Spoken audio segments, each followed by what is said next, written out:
लोकतांत्रिक समाजवादी पार्टी के राष्ट्रीय अध्यक्ष रघु ठाकुर मंगलवार को एक दिवसीय दौरे पर इंदौर पहुंचे, जहां पर पत्रकारों से चर्चा करते हुए रघु ठाकुर ने केंद्र की बीजेपी सरकार पर जमकर निशाना साधा।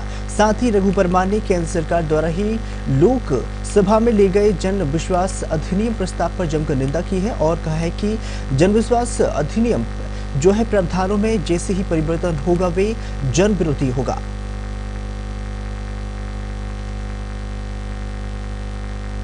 कि मणिपुर की घटना के पीछे सबसे बड़ा जो कारण है वो कारण वहां के मुख्यमंत्री है, जो अपने चुनाव के स्वार्थ के लिए, चूंकि उनकी जो बिरादरी है मैती बिरादरी, उसकी 53% 54% की वहां आबादी है, उस बिरादरी को कारण से उन्होंने वहां पर आरक्षण किया, जबकि सुप्रीम कोर्ट ने मना किया था। सुप्रीम कोर्ट ने कहा कि गलत इन्होंने निर्णय किया।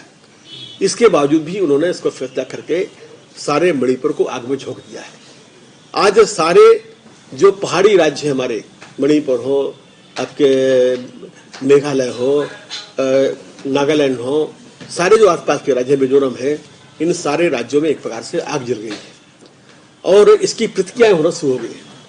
हिंदुस्तान की सरकार की मैं अदूरदर्शिता मानता हूं कि जिस राष्ट्रीय सुरक्षा को लेकर आपको चिंता होना चाहिए, ये सारा का सारा इलाका हिंदुस्तान का दुनिया के दूसरे देशों से लगा हुआ है, जापान से है, बर्मा से है, चीन से सटा हुआ इलाका है। अगर यहाँ पे असंतोष होगा तो इस असंतोष का लाभ किसको मिलेगा? दूसरी बात की जब जो घटना मणिपुर में हुई, इस घटना के लिए मुख्यमंत्री सीधे जवाबदार थे। हिंदुस्तान की सरकार को चाहिए था कि वो ऐसे मुख्यमंत्री को बर्खास्त करते। जब सुप्रीम कोर्ट ने कहा कि वहां संवैधानिक मसौदे जो असफल हो चुकी है, खुद सुप्रीम कोर्ट कह रहा है, तो हिंदुस्तान का संविधान कहता है कि अगर किसी जगह पर संवैधानिक मसौदे असफल हो जाए तो फिर वहां पर सरकार को खत्म होना चाहिए। विधानसभा चुनाव नजदीक आते ही छत्तीसगढ़ में आरोप प्रत्यारोप का दौर तेज हो गया है। सीकड़ी में भाजपा ने कांग्रेस पर निशाना साधते हुए शिक्षा व्यवस्था पर सवाल खड़े कर दिए हैं।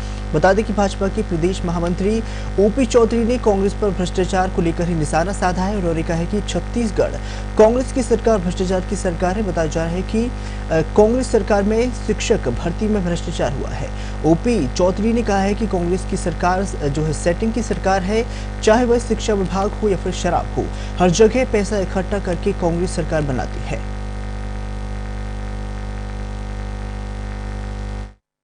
माफिया राज और भ्रष्टाचार चला रही है, उस शिक्षा व्यवस्था में किस तरह माफिया राज को स्थापित उन्होंने किया है, इस बात को उन्होंने खुद स्वीकार कर लिया है। आप लोगों ने ही आपके अखबारों में जो छपा, करोड़ों लेकर तबादला करने वाले अफसरों पर होगी FIR, ट्रांसफ़र होगा रद्द, ये सब बातें केवल दिखाने के लिए वो बोल रहे हैं। और ये भ्रष्टाचार, ये जो माफिया राज शिक्षा व्यवस्था में इन्होंने स्थापित किया है, सरकार ने खुद इस भ्रष्टाचार और माफिया राज को स्वीकार कर लिया है और ये पूरी तरह से सेटिंग की सरकार, ATM सरकार चल रही है।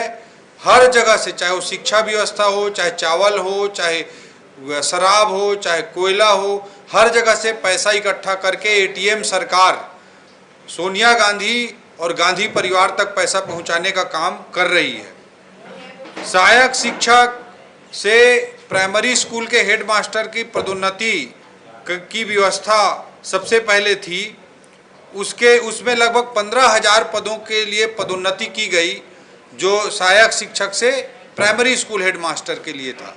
15,000 लोगों का प्रमोशन किया गया और इस प्रमोशन करने के बाद पदस्थापना के लिए काउंसलिंग की आयोजन ही नहीं किया गया। माफिया राज और भ्रष्टाचार चला रही है,